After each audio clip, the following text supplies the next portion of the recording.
Добре дојдовте во денешната сцена. Пред да започнеме, погледнете што ви подготвивме. Денеска во сцена. Предпремиерно со Весна и Игор за нивната актерска и брачна игра на сцената на Македонскиот народен театар. Албумот Легијата на проколнатите, промовиран пред фановите. Гледајте не до самиот крај.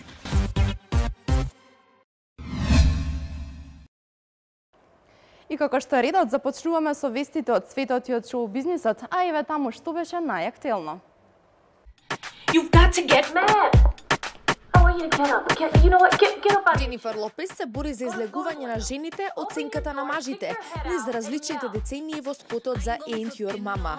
46 годишната звезда влегува во улогата на домаќинка од 50-тите години, секретарка од 60-тите, инспирирана од серијата Mad Men, работничка во фабрика од 70-тите години, бизнис дама од 80-тите години и модерна жена која не им се подчинува на мажите и е решена да стави крај на родовата нееднаквост.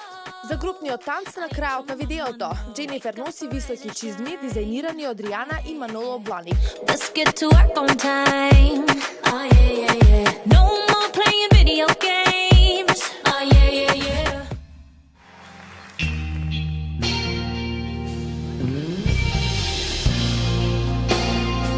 I never meant to cost you when you saw.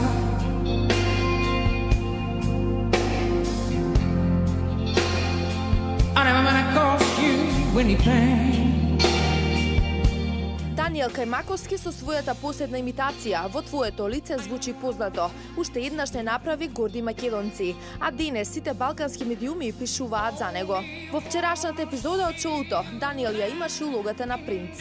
Даниел имаше фантастична изведба, со која му одаде почит на прерано починатиот музичар. Инаку Даниел рече дека имал можност да се запознае со него и дека токму песната што ја изведе во шоуто му е омилена. На сцената му се придружија и Желко Јоксимовик и Владо Ѓоргиев, кои направија вистинско шоу, но Јана Николик не одолеа на одличната атмосфера.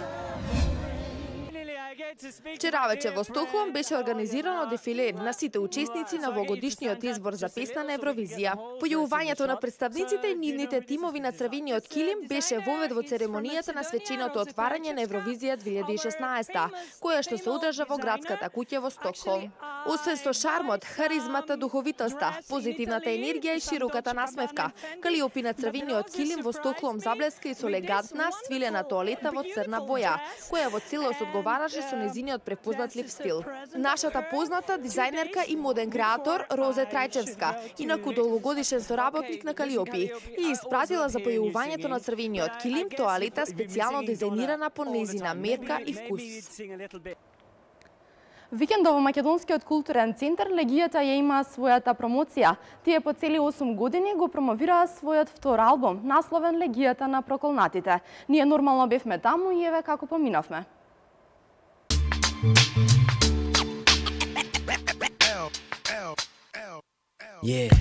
Викаш дека ме сакаш, дека се даваш за мене. Кога заплака на трака, тогаш се загол на себе. Дека идеме. Може би вела дека се проколнати, па и рапуваа дека нема втора шанса, но Легијата и по 8 години искористија шансата за да ни покажат како звучи нивната музика и го промовираат вториот албум.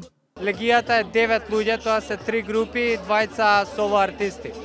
10 луѓе е многу проблематично со таа возраст и не знам у ова време. Проблематично е 10 луѓе да ги натераш да се соберат, а камоли да снимат еден албум. Да работеше колектив во кој што особено членуваат 9 души. Малце е тешко да се компонираше цело тоа време. Особено кога сите работиме на соло проекти поединечно ван све ова од Легијата. Али секогаш сме тука кога треба да се работи групно на групен проект. Иако им беа потребни 8 години, тие напорно работеа на албумот. Албумот содржи 18 песни, снимане некои 3-4 години, може би од 2 до 4, така се не ме фаќа за збор. Не знам, има убав концепт, тоа е огледало на се што живееме, се што не обкружува. Мислам дека треба да се чуе. Мислам дека се што сакаат оние свесно разбудени луѓе овдека, што разбираат македонски, небитно што музика слушаат и каков жанр, мислам дека се што сака да им каже душата го кажува албумот место нив. Па, меѓувреме имавме и некои соло проекти на некои артисти од Легијата, како и подгрупа цигите на као Грина од Страйк имаше 2 соло албуми.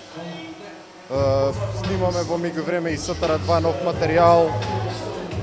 Така да, као Легијата сме колектив од 9 души што тешко е да се собереме и да најдеме, да одвоиме време, бидејќи е малку неблагодарна и самата дејност. Немаме ние приход од тоа, него го правиме од желба и од срце. Легијата на проколнатите, насловот на албумот, име кое воедно беше официјално користено во почетоците на творењето на оваа група. Па зошто се решија токму за таков наслов? Кога се започнуваше проектов да се зачнува пред 16 години, беше Легијата на проколнатите. Проколнатите, затоа што поради многу причини, например, ајде да почнеме од првата. Твориме на македонски јазик. Значи, може да не разберат само ова говорно подрачје. Еве да речеме 2 милиони внатре и уште 2 надвор, твориме за 4 милиони луѓе. А кој знае дали ќе си го задржиме идентитетот и јазикот, така да може ова све да отиде у некој пропаднат јазик. Затоа проколнатите. Некаква символика и метафора која што сигурен сум дека сите ќе ја сватат во однос на она проклетство што владее тука кај нас во поглед на сите работи, особено уметност. Вела дека нивна љубов е улицата, додека пак душата им е во музиката, но колку тие како состав, а и како музика си имаат променето од некогаш до сега. Снимањето у студио со Легијата е, можам да кажам, едно од најубавото поминато време на планетава што го имам. Така да мислам, кога снимаме у студио заедно, тоа е тоа, као да сме на свој терен. Све тече кој што треба и е то снимањето, креирањето на албум. Мора да признам дека сум имал таа среќа да ги најдам вистинските луѓе. Тешко е да најдеш да се најдат 20 вистински луѓе за група, а камоли 9 луѓе. Заедно со нашите фанови ние зрееме и порештвото е созреано. Сметам дека тоа има влијание некоја врз целокупната ситуација. А покрај успешната промоција, нормално беше да ги прашаме што е она што Легијата го најавува за во иднина. Сакаме да снимиме уште едно видео, после тоа сакаме да организираме некој концерт во скоро време. Гости сме на Здраво млади на 4 јуни, не гости, туку настапуваме. Тоа е фестивал кој што ќе се случи исто тука во Скопје во МКЦ. И тоа е тоа, за понатака ќе ви известиме. Ако нивна цел беше да ги спои љубителите на оригиналниот хип-хоп звук од сите генерации одеднаш, рака на срце, успеа во тоа. И уште нешто што се случуваше викендов, тоа беше представата Брачна игра, која инаку во режија на Тони Михајловски, а главни улоги има кој ако не Игор Џамбазов и Весна Петрушевска. Представата доживеа својата премиера вчера вечер, но ние ве носиме во продолжение на генералната проба која беше точно пред еден ден пред премиерата. Погледнете како беше со нив на сцена.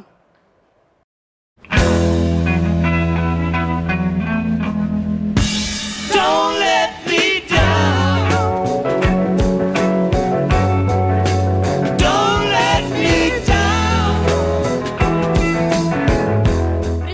Да биде одиграна актерската игра на Весна и Игор или Џулијан и Џек, брачна игра со генерална проба. Екипата на сцена присуствуваше на истата во саботата на малата сцена во МНТ.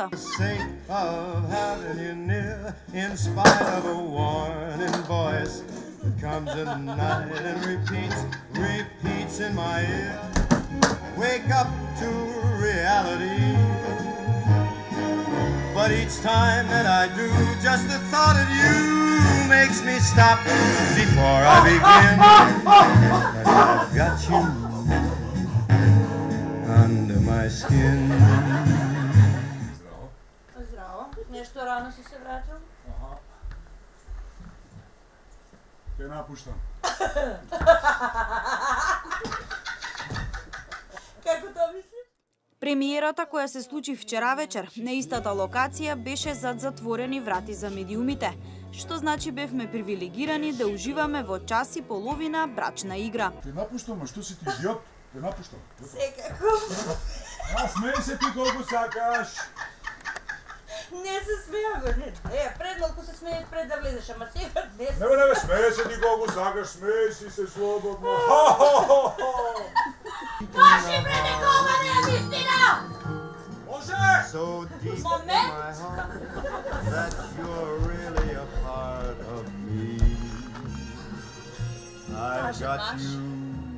Тажна жена, тажен живот, тажен ден.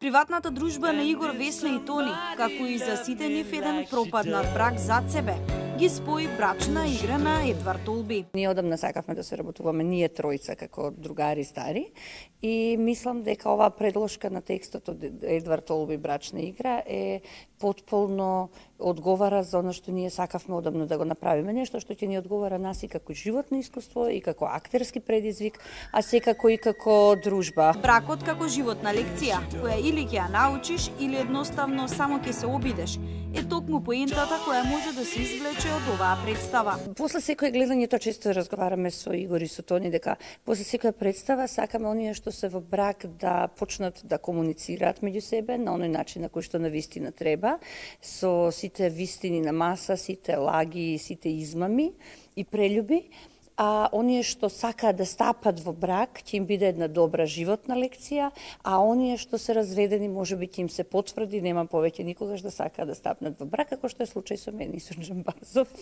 Кога ли мене ќе нафати климакс? Веќе те дрма.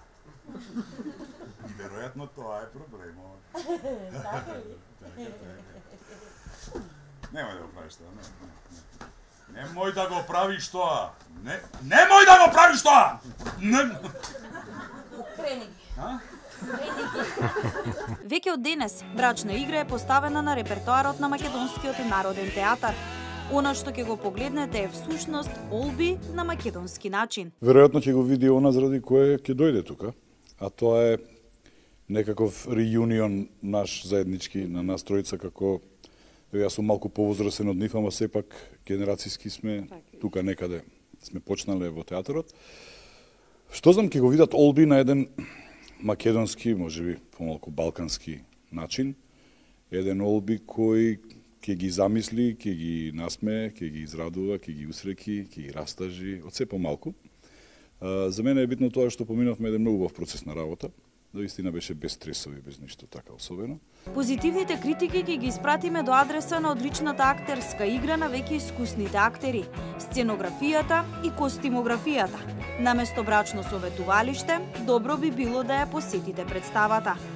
Нели, за да бракот има статус успешен, потребни се двајца. Тука е крајот на сцена. Ви останете во добро расположение и во друштво на телевизија Нова.